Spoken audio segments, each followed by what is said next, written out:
ওহ, এই জায়গার দৃশ্যটা দেখার জন্য এত কষ্ট করে আসা।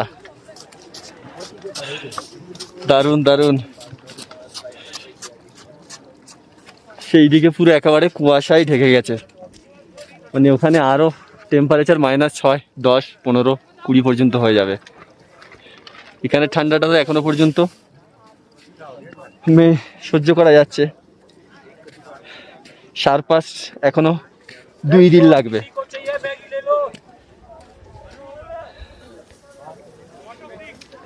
হ্যাঁ, এই আছিস তো?